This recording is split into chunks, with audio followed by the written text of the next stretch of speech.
ఓం కాలభైరవాయ నమో నమః.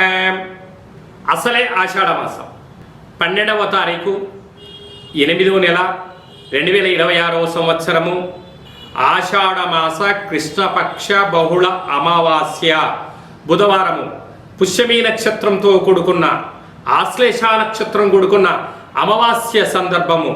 చాలా అరుదుగా వచ్చేటువంటి అమావాస్య సందర్భంగా ఎలాంటి ఇబ్బందులనైనా, ఎలాంటి ఆర్థిక సమస్యలనైనా, ఎలాంటి అనేక రకాల అష్ట కష్టాలను ఎలా తొలగించుకొని అష్ట ఐశ్వర్య స్వాగతం పలకాలో మీకు తెలుసా?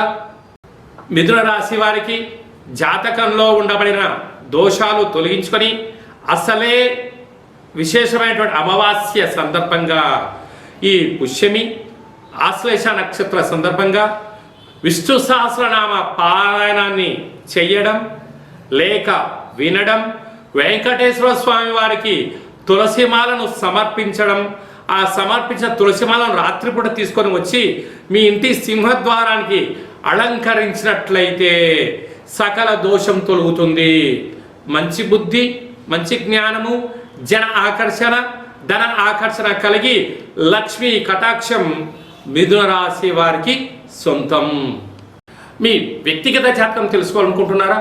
అయితే మీ యొక్క పేరు, పుట్టినటువంటి తేదీ, నెల, సంవత్సరం, పుట్టిన సమయం రాసి వాట్సాప్ పంపించగలరు. డేట్ ఆఫ్ బర్త్లో లేనటువంటి వారు మీ పేరుని తెలియచేస్తూ, మీ యొక్క రాశిని తెలియచేస్తూ కాళభైరవ ఉపాసన చేత అనగా రమణ శాస్త్రం ద్వారా భూత భవిష్యత్ వర్తమానాన్ని తెలియచేయడం జరుగుతుంది.